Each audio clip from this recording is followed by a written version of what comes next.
Salam, değerli izləyicilərimiz. Bugünləri Binə qəsəbəsində sizin üçün Dövran İnşaatın yaxınlığında gözəl bir dənə 3 otaqlı şəxsi evdir dostlar.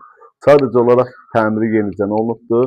Otaqlarımız gen boldur, 3 otaqlıdır, 2 sotdadır. Həyətinə də ki, maşın rahatçılıqla daxil olunur.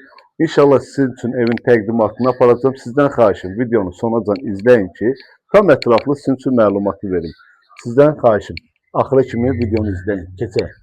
Bəli, dəyərli izləyicilərimiz, gördüyünüz kimi evimizin həyətin darvazasıdır. Həyətinə rahatlıqla maşın daxil olunur.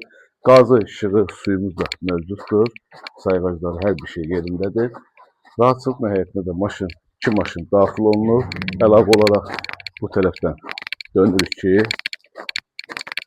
sol tərəfdə kürsüdür, belə paket damlı evin 4 tərəfinə rahatlıqla fırlanmaq olur. Evimizin arxa tərəfidir.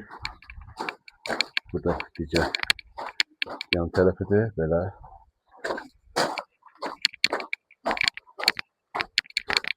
Qalxalım evin içərisində tanış edeyim. Girişdə belə bir koridorumuzdur dəyərli dostlar. Burada sağ tərəfdə bizim belə bir qonaq otağımızdır bir şey. Bu hissədə bizim bir yataq otağımız. Bu bizim ikinci yataq otağımız değerli dostlar. Burada bizim saniter ve sanuzelimizdir.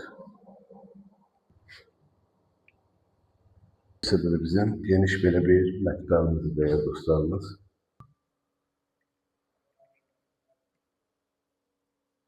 Mətbəxdən də arxaya çıxmaq üçün belə bir qapı qoyulubdur dostlar.